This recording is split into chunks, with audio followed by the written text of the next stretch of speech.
Good evening, and welcome to the Weekly Voice, presented by VNN, bringing you today's top 10 Canadian news stories on July 18th, 2025. Let's get started.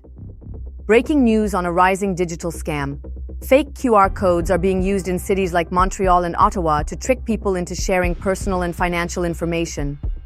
Called quishing, this phishing scam involves stickers placed over real QR codes, especially on parking meters and public posters, that redirect users to malicious sites. Cybersecurity experts are urging Canadians to preview URLs before clicking and avoid scanning codes from unknown sources.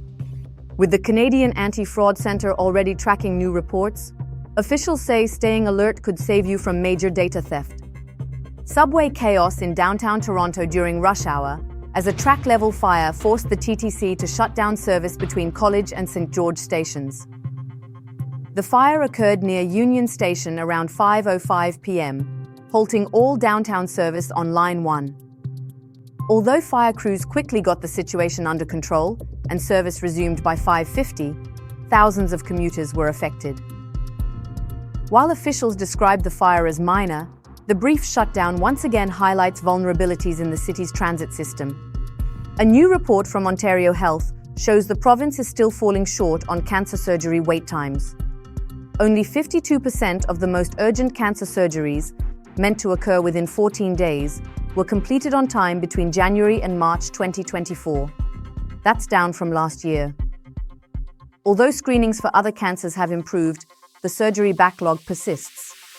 Advocates are calling for more investment in the healthcare workforce and national wait time standards. Ontario Health says progress is being made, but the system remains under pressure. UltraLuxury home sales are booming in the GTA, even as Toronto's overall real estate market cools. According to Sotheby's, sales of homes over $10 million surged 200% in the first half of 2025. Meanwhile, sales of properties over $4 million dropped 28%, and high-end condos slumped. Wealthy buyers are targeting exclusive neighborhoods like Rosedale and Yorkville, with many deals happening off-market. Experts say now may be the best time to buy at the top, if you can afford it. Tensions rise between Canada and China after Ottawa imposed new steel import restrictions. China's Commerce Ministry blasted the move as discriminatory and warned of retaliation. The new Canadian measures include a tariff rate quota and added fees on steel containing Chinese melted materials. Deputy Prime Minister Mark Carney says it's part of a broader effort to protect Canada's steel industry. But experts warn this could spark a trade war at a time when global markets are already fragile. Canada's housing market is showing mixed signals this spring. According to Royal LePage, national home prices barely moved, up just 0.3% year over year. But regional trends are pulling in opposite directions.